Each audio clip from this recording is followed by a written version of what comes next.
I'm Jaden Lawler, presenting strategic recommendations for Texas Instruments, or TI. TI produces low-cost circuit chips for industrial and automotive markets. Through financial ratios and SWOT, 4Ps and pestle analyses, 2 short-term and 2 long-term recommendations have been identified in the field of service innovation. TI's mission is to create a better world by making electronics more affordable through semiconductors. They do this by mass-producing circuits, focusing on sustainable growth, which to them means no acquisitions, only mastering their offerings. They have strong company values and a large veteran leadership team with decades of experience with TI. The semiconductor industry is highly fractured, composed of many small, diverse players, pictured in the yellow column in the graph on the left. Texas Instruments specializes in just a few of these niches, being analog ICs for industrial and automotive applications, pictured in the blue bars on the graph on the right. TI's revenue breakdown paints a clear picture of their niche.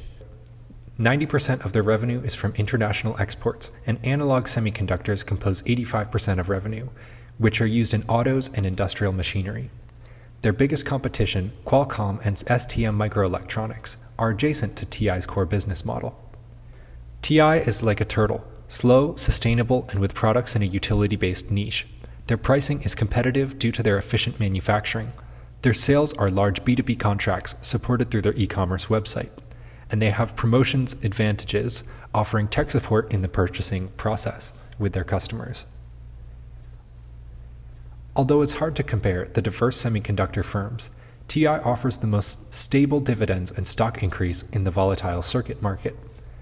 Their equity ratios reflect a capital structure balanced around half debt financing to smooth the peaks and valleys and deliver consistent increases for the shareholders. Although TI would be slow to liquidate, they boast a strong current ratio that proves they can afford short-term debts. Relative to their competition, they are more stable, though they do have a higher debt-to-equity ratio. Their financial profile reflects their strong and stable financial position. Because 90% of TI's revenue comes from exports, TI is susceptible to political turbulence. Economically, there is also a chip shortage from international supply chain disruption due to COVID. Most of the competition is taking big debt to meet the supply demands, but TI is not, as the market could quickly drop.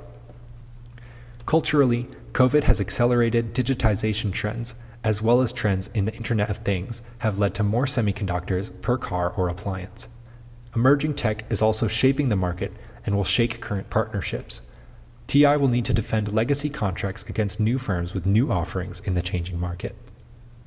While the legal environment of international policy, IP infringement, and carcinogenic regulation poses no pressing threats or opportunities to TI, the circuit manufacturing process comes with safety concerns and hazardous waste. While TI does have programs to deal with this and reuse materials, more could be done for this in the long term. TI's strengths lie in their efficient manufacturing of 300mm chips with big profit margins. They also have strong and healthy work culture that employees love, as well as good relationships with partners and distribution channels internationally, and an experienced veteran C-suite that has decades of experience with TI. TI's weaknesses lie in their higher debt-to-equity relative to their competition, and that their business model leans heavily on 2 major income streams: analog integrated circuits for automotive applications and for industrial applications. They could also capitalize on their marketing to attract smaller companies who may grow fast in the coming years and changing market. TI's opportunities lie in their ability to offer personalized support in the sales process, which could be taken one step further with CRM systems and website user data. The automotive semiconductor market is projected to keep exploding with smarter cars, as well as the automation revolution will increase demand for industrial electronics. TI's threats are their dependence on foreign exchange regulations and relationships, as well as losing their main big partnerships to new companies that are pushing emerging technology and shaping the future market. They will have to defend their large partnerships in the years to come as technology changes and new products emerge. To take advantage of the new market and defend their current position, TI should focus on service innovation to develop competitive advantages past technical efficiency. These new services should transcend any engineering fixation on efficiency-based innovation and expand their offerings to include high-quality service-based solutions. Recommendation 1 is to develop new services specially designed for their big partnerships to increase value co-creation, loyalty, and defend against new entrants. This should start immediately by hiring an external strategy firm to collaborate with the marketing department to take advantage of new opportunities for servitization. Recommendation 2 is to develop radical innovation competence in-house to add a balanced perspective to business decisions historically fixated on incremental efficiency-driven innovation. They should hire divergent innovation experts to structure a department in-house and find ways to leverage their existing tech in new socially driven applications. Recommendation 3 is to develop scalable service packages for smaller partners in the fracturing automobile market.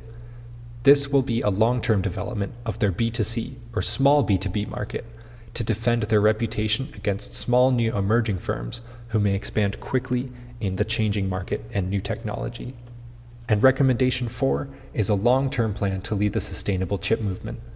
This will involve starting R&D projects to research sustainable ways to make chips, while involving research with partners to create the right new offerings. This could result in hugely valuable intellectual property as technology gets more and more green in the coming years. The expected outcomes of these recommendations is for TI to develop new competitive advantages that are not efficiency-driven. This will involve taking new, controlled risks, but if successful, they will result in huge gains, sustainable competitive advantages, and market-leading success to solidify their place in the industry for many years to come.